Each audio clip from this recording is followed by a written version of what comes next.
Hey out there, beautiful people. ShenettaJoy here, coming back with another video. If you are a returning subscriber, then thank you for coming back. If this is your first time watching, thank you for clicking that button to view the video. If you find it interesting, I hope that you would consider subscribing and possibly sharing and liking the video and then writing some comments. So today we are going to be starting the first episode of the Sleeve Chronicles. So if you watched any of my other videos, I did talk candidly about deciding to have sleeve surgery, gastric sleeve surgery. And I am happy to announce that I finally have a surgery date. It's been a long road, guys. It's been like a year long process. Things kept getting pushed back because of COVID. And so finally now I have a surgery date. It is September 16th. I am excited to start this new journey of my life. So I did want to kind of go into a little bit detail. It's going to be a short video, but I just want to kind of go back and give a little bit detail of how I decided to go ahead and do the sleeve surgery. So I do have a couple of health issues. I do have systemic lupus. I've been living with that for over 17 years now. And I do have lupus nephritis, which is where the lupus attacks my kidneys. So those are the two main health issues. And because of those, I have been on several medications, including steroids. And anybody who's ever been on steroids, you know they cause you to gain weight. I'm not going to sit here and lie. Of course, some of that weight came from me eating. Eating things that I should not have been eating and probably eating too much of them. But the steroids definitely contribute to weight gain because they do make you hungry. I don't know why they seem to do whatever medically they're supposed to do, but there are side effects that come along with it. So I was not able to obtain the goal that I wanted for myself with regular diet and exercise. Of course, the bigger you are, the harder it is to do exercise. I do have a herniated disc currently in my back right now that's preventing me to do a lot of land-based exercise. So in my other videos, I did talk about doing aqua aerobics. So I do aqua aerobics 5 to 6 days a week, and I have been successful with that. It's easier on the joints, of course, because you're underwater and you're able to do a lot of strength trainings due to the resistance. We do a lot of running, a lot of jumping. We do work out with water weights, and believe it or not, once those weights get wet in the water, it's very hard to push them around. So it is a very, very good exercise, especially for people who are trying to be careful on their joints and things like that, and preserve your knees. The older you get, of course, things start falling apart, whether you have a health condition or not. So going easier on your joints is very good for your health. So, like I said, I started the process over a year ago. And the hospital that I go through, you have to go through their weight control center program first. So they have to clear you. You have to go and you have to meet with dietitians. You have to meet with registered nurses. You have to meet with a psychiatrist and various other doctors. They all have to clear you. There's also a minimum amount of weight that you have to lose. And that's just to show that you're very serious about your commitment to this new lifestyle, because it is a new lifestyle. And once you're cleared by them, they write a letter to your surgeon. You meet with the surgeon. The surgeon goes over all the different surgical options that are available to you, and you choose the one that you feel that is going to be best for you and your future lifestyle. So I chose a sleeve surgery just because I think I'd have more success with that, and then health-wise, it would be better for me. In the long run. So initially, I met with the surgeon probably in March of this year, and that's when I was informed that they had canceled surgeries from December of 21 through March of 22. So all of those people whose surgeries were canceled, they would be rescheduled before any new patients, which pushed me out through September. So finally now I have a surgery date. It is locked in stone. In the event that somebody's surgery get canceled, I could get moved up, but technically now it is September 16th. So you still have to continue to meet each month with your RN at the weight loss center, just to continue to go over the transition from your old lifestyle to your post-surgery lifestyle. You also have to take classes. You have to take nutrition classes. They show you how to eat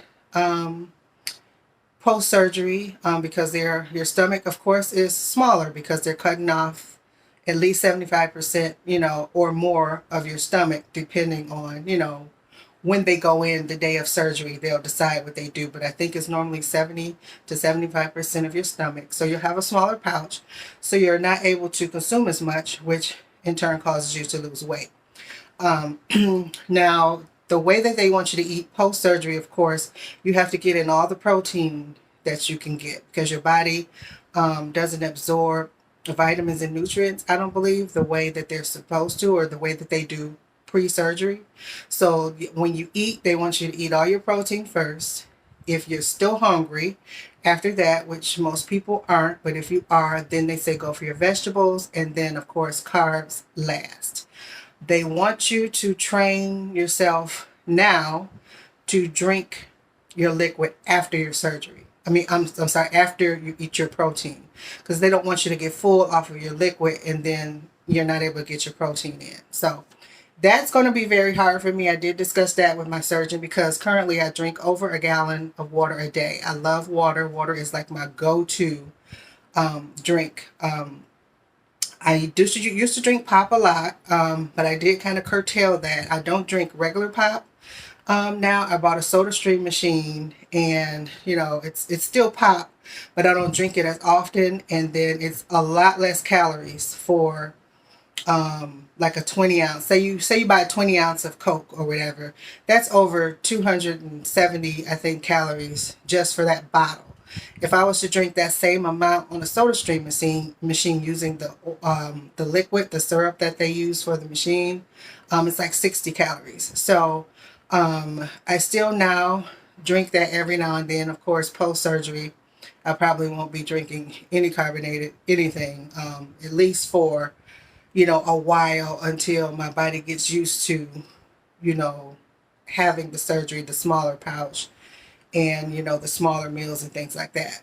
So because of the health reasons, I did decide to go ahead and do the surgery. It took me about 2 to 3 years to actually decide to do the surgery, because it is a big change. You have to change your whole lifestyle, the way you eat, the way you think. You have to kind of search through your mind and go through like any traumas you may have had in your life, because that affects the way we eat. A lot of people, when they're sad, they eat. When they're happy, they eat. You need to kind of decide why it is you have the behaviors that you have when it comes to food. So when you talk with your psychiatrist, you kind of go over all those things, and they discuss that with you. Some people need multiple sessions. I think I had one like 2-hour session, and then I was cleared in that first session. So that was good. So I didn't have to have multiple sessions. Because of the health issues, like I said, I decided to go ahead and go through and have the surgery. Excuse me, because I wrote everything down, so I'm reading my note, hence the glasses. I am trying to get used to wearing glasses. It is very hard, but like I said, the older you get, I won't say my age, but 40-something. But the older you get, things start to fall apart on your body, as my grandma says. So eyesight is one of them. I can see pretty good. My vision is pretty good, but when it comes to reading, things are blurry. I can see far away, but I do need glasses at night and then when I'm reading. So I'm trying to get used to wearing my glasses all day. But for sure, when I'm reading anything, I have to wear glasses. So that's why I'm wearing glasses today, because I'm going to be reading from my book. So what I'm looking forward to most post-surgery, of course, is the weight loss. It'll be easier for me to get around. I used to be a lot smaller. When I was in college, I was probably a good size 14. I was still, considered plus size, but I looked very thin and curvy. I liked my size then, but I didn't get diagnosed, of course, until after college, and then the weight started to pile on. So I'll be really looking forward to getting back to my old self, as far as being more active. Now, I have a little bit more sedentary lifestyle, as not including the going to the gym, to the aqua class, but other than that, doing my little part-time job, things around the house, and I'm just home. I used to actually go outside and walk around. I used to go to the mall just to walk around, maybe to the park. We have a really nice riverfront here at our downtown downtown area. I used to go down there sometime by myself and just walk around or sit by the water. I don't do those things anymore because it's very taxing on the body. It's very hard to carry around 300 plus pounds, so I'm looking forward to getting back to, a more active lifestyle, and then traveling more. I really want to travel and do things. The last airplane ride that I took made me really sad, because that's when I realized how large I had actually gotten. It's amazing when you see yourself every day. I mean, you gain weight, of course, because you're buying larger size clothes, but you don't really realize it until you have to sit on the airplane and have to ask for a seatbelt extender because you can't buckle the regular seat across your body. And that really made me sad. So I said I was not taking another plane ride until I lost weight and didn't need a seatbelt extender. So I'm looking forward to next year, when it's time for my birthday. My birthday's in March. I am a Pisces.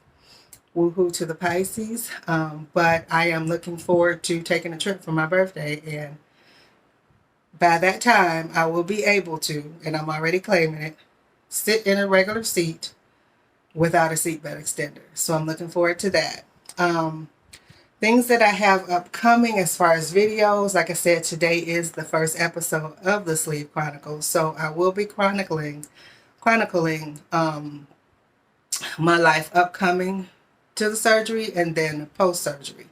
I'm not sure how much I'll be able to record in the hospital. Of course, I probably won't be able to record the surgery, but I will be able to record like before I go into the room, after I'm back into recovery, and then my overnight stay, because they make you stay overnight, of course, and to make sure everything, took with the surgery. So again, guys, thank you for watching. I wanted this to be a short video just to kind of introduce the first episode of the Sleep Chronicles, so that you'll know what's coming up, and to just really just let everybody know that finally I have a surgery date, and hey, this new journey is beginning. So like I said in the beginning of the video, all you returning subscribers, thank you for coming back. My plan and my hope is that by December of this year, that I'll be in the 4 digits as far as the subscribers. Right now, it's pretty low. But like I said, I'm new. People probably haven't discovered me yet. So tell everybody you know to subscribe to the channel. Share my video with everybody you know. Like, comment, and subscribe. Thanks again for watching. And you guys have a great week. Bye.